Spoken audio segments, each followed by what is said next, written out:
I don't know who I pissed off at Hoyoverse or who I need to apologize to, but for whatever I did, I'm sorry. I made a video a few days ago, you won't be able to find it anymore, covering the leaked 7.0 banners. And in that video I discussed Odette and how she can be replaced in some cases by the Cryo Traveler, and also the leaked lineup at the time was Ineffa, Furina, Arlecchino, and of course Odette. The very next day, Furina's no longer in that banner, let's buff Odette, and to make Flip look like even more of a buffoon, let's make every other character in 7.0 worse. Let's nerf the Stellar Swirl set so that Cryo MC and Sandrone can no longer use it. Let's burn Alusha to the ground and make his buffs only single target so Odette shines further as a Stellar support. All this while making Odette's damage better. So again, Hoyoverse, I'm sorry, just pull for the new character and GG you win. Anyways, hello there, Flip here, and today we're going to be going over the 7.0 banners again, in which Odette is going to be debuting, Ineffa and Flins are going to be rerunning, as well as Arlecchino, and we're just going to be discussing how valuable all of these units are, and if they're currently worth pulling for, and then diving into their vertical investment prospects towards the end, and if you should go for their early constellations or their weapons. But before we do that, as always, if at any point during the video you are entertained or informed, make sure to drop a like and even consider subscribing, as I talk on various topics regarding Genshin's meta, and I'll try to keep you updated. Shout out to my lovely channel members, I really appreciate your support, it means the world to me, I love you all. Here's to no more changes to screw me over, and with that out of the way, let's begin. Now let's start with Odette again, in which I feel like people grossly misunderstood what I was trying to say about her. But before that, to recap what she does very quickly, Odette is going to be a general Stellar Swirl support and sub DPS. She enables both of the reactions, and is able to do both Stellar Conduct and Stellar Swirl damage depending on the team she's placed in. And on top of this, she gives a team-wide 60% Stellar Swirl or Stellar Conduct damage bonus, a short while after she does her special skill nuke. Odette is a very strong sub DPS and support, and boosts the Stellar Conduct DPSs to their ceiling, with Sandrone now sitting at the top of the game's power, even above the likes of Zibai, where units like Wriothesley and Sino are around to the levels of the other lunar DPSs with Odette. And then even outside of Stellar Conduct, there's Mizuki and the entire Stellar Swirl archetype, that of which she is now the best in slot support for. So all around, if you care about Stellar teams, which most people should, as it's going to be the dominant team archetype for the next year, if you have the excess pulls, you really can't go wrong in pulling for Odette, especially if you aren't using Sandrone, who's the premium DPS option, and you're playing characters like Wriothesley, Sino, and Mizuki. That is where Odette is a very good pull for you. And also if you have Sandrone but you don't have Yaimiko. This is pretty much the exact same stance I had in my last video, but I did try to add some nuance to anyone who just doesn't have that many pulls right now, or people that don't care about pushing Dire that much, that while yes, Odette is an extremely strong character, there is nothing she does that is necessarily special. And again, just know for everything I'm about to say, this is not me trying to downplay Odette or call her weak, because she is very obviously not. I just don't think it's as black as white as some people have been trying to make it out to be. For one, no, Odette is not a Stellar Columbina, and her enabling both Stellar Swirl and Stellar Conduct isn't really anything unique. Sandrone enables both Stellar Swirl and Stellar Conduct, and they're giving us a free character in Cryo Traveler that's going to be able to enable both, and the Cryo Orcon is obviously going to be able to enable both as well. So Odette enabling both is not something special, or necessarily a reason to go out of your way to pull for her. And even if she was a Stellar Columbina, Columbina is only good because the other lunar characters are good. And when you take a look at all of the lunar team archetypes, the best way to build them is going to be to get the DPS and the dedicated support for the DPS, and then Columbina's last priority. And because Odette is being positioned in 7.0, this is where the shill content is going to be the weakest. The bosses later on are the ones that get stronger, and by the time you need that boost to make your Stellar team stronger, Odette is the first character of the region she's going to rerun extremely quickly. And even before then, the Tsaritsa is going to come out, who should also be able to secure one of your Stellar teams. So even if you don't have Odette, you're still going to be able to build both Stellar teams. Hell, you can even do that before the Tsaritsa. If you have a Sandrone team, you can use her for Stellar Conduct, and then use the Cryo MC and Stellar Swirl. And if you didn't pull for Sanjone, then you can just use Cryo MC and Stellar Conduct, and then pull for the dedicated Stellar Swirl support and DPS. Even with someone like Risley who can't even enable stellar reactions, you would still much rather have pulled for Yai and then just use Cryo MC as a burst support, then use Odette and have no Yai Miko. This is just how generalist supports have been balanced. I wasn't trying to say Odette is a bad character, do not pull for her. I was just trying to stress that if you do not have enough pulls to secure an Odette, or you're very low on pulls and much rather get other stuff, skipping Odette right now and getting her later is really not going to hinder your account's progress that much, as stellar teams are widely accessible. And because of how strong the Cryo Traveler is even at C2, she still is most likely going to be serviceable enough to clear any content where you need stellar stuff that isn't dire. But this is under the assumption that you did pull someone like Yai. One thing I did forget to mention in my last video is that if you didn't pull for Yai, you should definitely get Odette, as the base power of Stellar Conduct teams without Yai are going to be low, and Odette is a good enough replacement to where she can circumvent the loss of a Yai. Also with Sino, due to how long his rotations are, his teams are going to feel extremely awkward using Cryo MC as a flex, to where that's also a case that even if you do have Yai, I can recommend just putting the Odette in the bag. And for anyone invested in Stellar Swirl or Mizuki, we are going to be getting 7.1 leaks in a few weeks, in which we should be getting a Stellar Swirl DPS and Stellar Swirl support, and I can already take a bet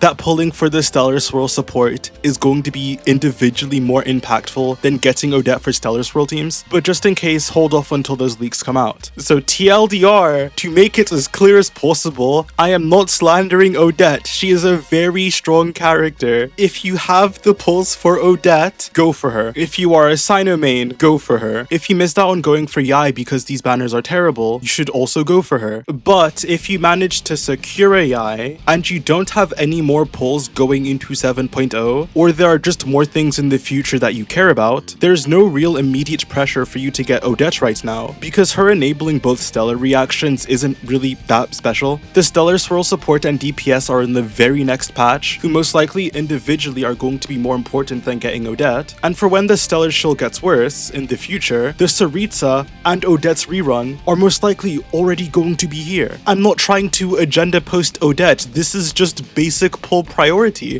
which is what this video is about. Anyways, enough about Odette for now. Let's discuss Ineffa, in which I'm pretty certain nothing really changed from my last video, so I'm just going to put what I said in my last video here. So say hi to Old Flip. Ineffa is actually a character I think is pretty valuable. Ineffa is a very strong sub DPS that also enables the lunar charged reaction, and the main strong point of pulling for her is the fact that she's just one of the strongest sub DPSs we have, and she's the best check for electro charged or lunar charged checks, and still very decent as a general lunar check. Since her last rerun in version 6.3, nothing has really changed about her. She is still just as good as she was before, but I guess some of her more copium teams have shifted away, as the Divine Wheelchair is no longer best in slot for like half the cast. Now with Nicole and the new characters that are getting buffed by stellar reactions, a lot of the characters that were really good with the Benefa core, like Sino and some of the Pyro DPSs, would rather just use the newer options. But at the same time, pulling for Ineffa just to wheelchair wasn't the best recommendation anyways, so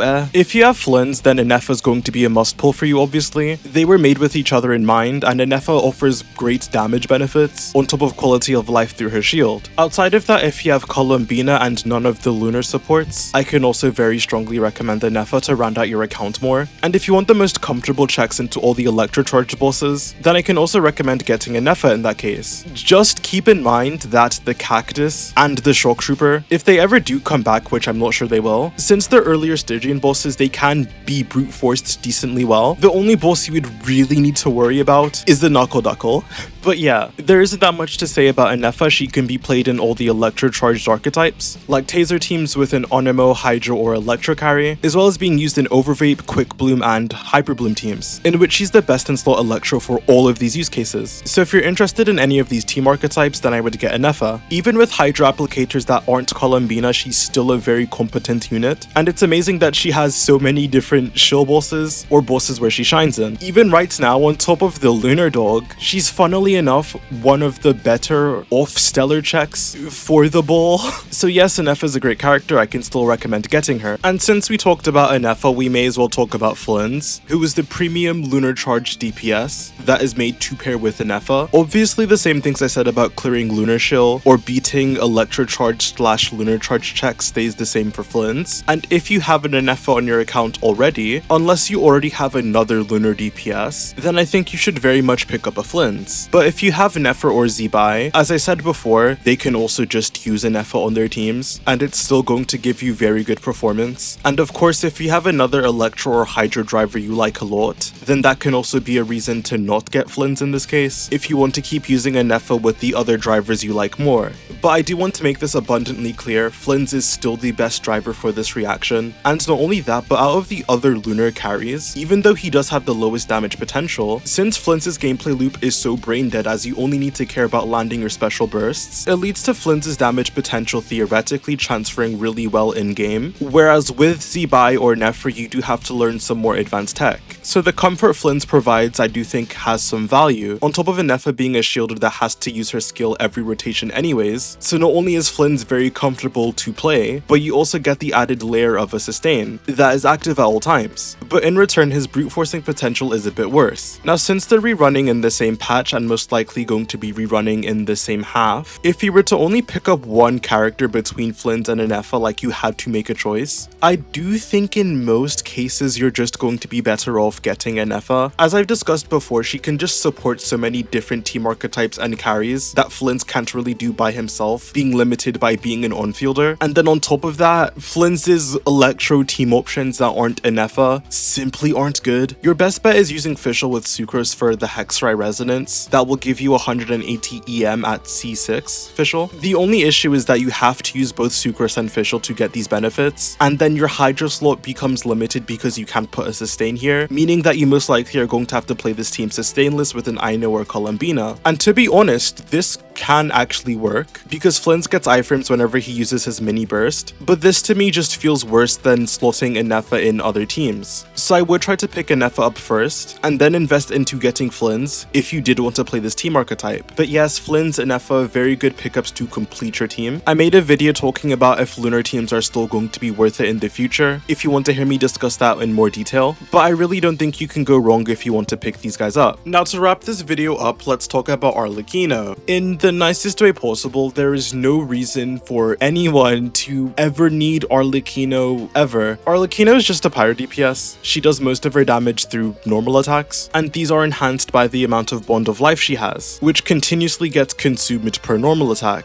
Because Arlecchino was released before Natlin, there isn't really any special gimmicks she can tap into that other pyro DPSs can't. She can be played in basically every pyro team archetype, whether that's Vaporize, Forward Melt teams, and Chevreuse Overload teams. It's just that there's an infinitely superior option in Movwika, who is just a better DPS than Arlecchino, and depending on the team and the combos you can do with Movwika, this ranges from like 30 to 50%, and even with the most basic Movwika combos, she's still on par with like a C1 Arlecchino at C0. So there's no real point in getting Arlecchino when you can just get Movwika, who's a stronger pyro DPS, and also with the new Night Soul boss we have, and the amount of enemies we have that do have some Natlin or Night Soul mechanics, Movwika is just stronger and is helpful into those special mechanics. Since Arlecchino's rerun, the only buff she's received is through Nicole. That is a lie. Hello, future Flip here. Now, while I do mostly agree with what I said here, with the fact that you can just build better teams than Arlecchino that clear both her checks just fine, as well as any future neutral checks, and there really isn't anything stand out about Arlecchino that you can't get from just using Movwika, but Zjef cooked up some new weird Arlecchino Hexrai team that is actually very cost effective, with the only character you're pulling for in this team being Arlecchino, and because Arlecchino isn't a pre-packaged deal and can stand alone as a character, her damage in this Hexrai team is actually very good, especially if you have mono constellations, and I'm pretty certain Sucre should be interchangeable with Fischl here. And if you stack things like Arlecchino's weapon and some of her constellations, this is quite a cheap and strong team you can get going, on top of just having access to Arlecchino for other content in general, as she is a very flexible DPS. So while I don't think this is necessarily a reason to go out of your way to pull for Arlecchino, I did underestimate how much she gained from Hexrai. This is going to be a very good team into neutral matchups, assuming you can set up the rotation correctly, because Mona's Hydra application sucks, and I just thought the team was at least worth mentioning. But she doesn't push the needle enough for Arlecchino to really be a top tier option, and hell, if you're getting Nicole, then you can just spec into a Varka or Lohen team that beats the same checks that Arlecchino would have beat regardless, while just being stronger teams. So from a meta lens, there really is no reason for any type of account to go for Arlecchino, even for her shill boss in Stygian. Once again, there's nothing special about this boss that any other of the numerous team archetypes that are stronger than Arlecchino can't also beat. And if her new shill boss that has a bit more HP than the last one is also able to be pushed by Jean, that would make Jean a better check into Arlecchino's boss than Arlecchino. But I'm going to guess that they're re-releasing the boss, for one, to give it more HP as our teams have just gotten stronger, but also to probably remove the Jean tech. But if the Jean tech stays, then that's even more of a reason that you don't need to go for Arlecchino. She doesn't really offer anything unique to an account. Any of her shill bosses should be easily beaten by other competent teams, and she also isn't going to interact well with the new mechanics in 7.0. So again, unless you just really like her, there is no reason why anyone should be pulling for Arlecchino in 2026. Power creep in this game has gotten way out of hand. So overall, in terms of unit priority, I do think Odette and Ineffa, depending on what you want to do with your account, are going to be the best pickups from this banner. And then from there, Flins if you want to complete your Lunar Charge team, assuming you have an Ineffa. And at the bottom, I still sadly have Arlecchino. I just don't really think she's worth going for in this current meta. Now, to cover the vertical investment of these characters, starting with Odette, I have already discussed this before. Her signature weapon is complete garbage. It's a weapon that only buffs her personal DPS, despite the fact that she doesn't really do that much damage, on top of giving an energy refund to her very useless burst. Odette's Constellations are just a much better investment for stellar teams. Her C1 is generally great, being a nuke, on top of giving 30% more stellar damage bonus. And then her C2, especially for stellar conduct teams, is quite a big constellation, as it gives both the res shred and strong attack buff. So if you play a stellar conduct DPS and you have the pulse to go for this, I can recommend it. So always go for Odette's Constellations, it's just more worth it. And I'm just going to be lumping Ineffa and Flins together here, as they belong to the same team archetype and are played together. And no matter what you pick up for them as your first upgrade, you can't really go wrong. Getting either Ineffa or Flins' weapon is basically the same team-wide increase. Ineffa's R1 is technically slightly better than Flins' weapon, assuming they have equal builds, but I know most people have a better Flins build than an Ineffa build, in which case Flins' weapon would be slightly better, and I think it's more comfortable due to the energy refund. And then on the Constellation side, again, if you get Ineffa's C1 or Flins' C1, it really doesn't matter. They both offer the same team-wide increase, as well as being the same team-wide increase as pulling either of their weapons. The only thing that really shakes things up is the fact that Flins' C2 was a lot better than Ineffa's C2, so Ineffa's Constellations are always going to be the last priority. And then for Flins, as someone who's been playing him since release, I think the best thing you can do is get his weapon first, due to the fact that it refunds energy, as this is just going to make a lot of your rotations more smoother and helps in Stygian. And a lot of people don't seem to know this, but Flins' C1 makes his energy requirements at C0 worse, because since you're doing 3 special bursts and aren't getting a full refund for one of them, you're consuming more energy than you already do at C0. So pulling for Flins' weapon makes his Constellation 1 even stronger, as you don't suffer from having to build more energy on him. So I would get Flins' weapon, then his Constellation 1, and then his Constellation 2, and then if you still want to improve your team's vertical from there, then you can start looking at Ineffa stuff. And then for Arlecchino, unless you have a highly refined Jade Spear or Deathmatch, the first best thing you can do for her is get her weapon, and then what you decide to do from there just depends on you. Arlecchino has very strong constellations, you can't go wrong in getting them. It's just that Arlecchino's baseline is lower than other DPSs currently, so if you want the best longevity overall, then it may be better for you to save your pulls and spec into a C2 Nicole or C2 Sitlali, or even a C2 Duran, as those are supportive constellations that gives you a similar increase to getting Arlecchino's, while being transferable to other teams. But anyways, all of Arlecchino's early stuff is good, you can't really go wrong. And I think that's everything, so thank you guys so much for watching. If you enjoyed the video, make sure to like, subscribe, and comment who you're pulling for in 7.0, as I would love to hear it and I respond to almost every single comment. Channel members, thank you so much for your continued support, it means the world to me, I love you all. Thank you to everyone else for watching the video, and I'll see you guys on the flip side. Peace.